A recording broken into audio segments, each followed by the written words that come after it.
Comment naît un nouveau médicament? Au début, on a des patientes et des patients que la médecine n'a pas pu aider ou pas suffisamment jusqu'ici. Les entreprises pharmaceutiques cherchent à changer les choses. Le parcours d'un médicament du laboratoire aux patientes et patients est long et complexe. Le développement dure 12 ans en moyenne, coûte 2,6 milliards de dollars, est très risqué.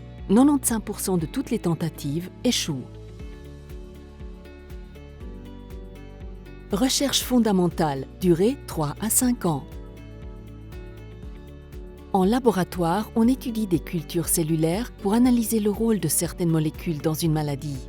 Les chercheurs visent à trouver sur les cellules des points d'accroche, targets, auxquels le principe actif d'un nouveau médicament peut se lier pour lutter contre la maladie.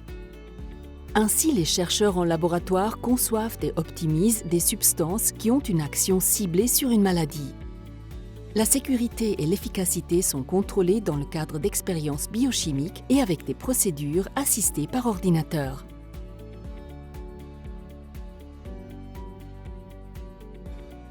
Phase préclinique, durée plus d'1 an. La recherche fondamentale est suivie par la phase préclinique. Celle-ci consiste à administrer les substances à des animaux afin de pouvoir garantir la sécurité et l'efficacité. On examine la tolérance et les effets secondaires, l'impact sur le corps, les cellules et les organes, et si les substances donnent l'effet souhaité.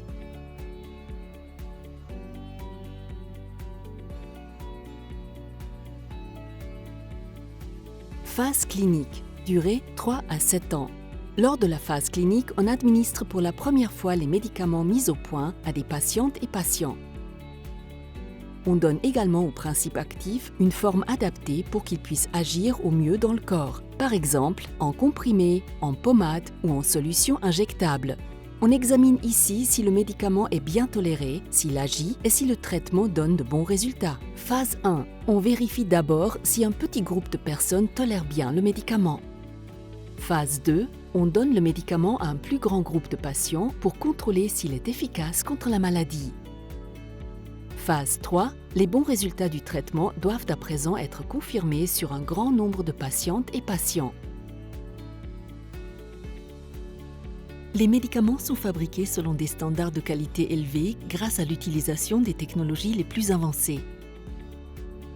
Des robots et des capteurs surveillent automatiquement la température, la pression et la pureté tout au long du processus.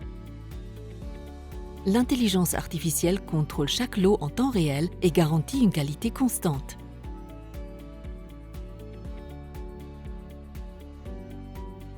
Avant d'autoriser le médicament, l'Institut suisse des produits thérapeutiques, Swissmedic, en contrôle la sécurité, l'efficacité et la qualité.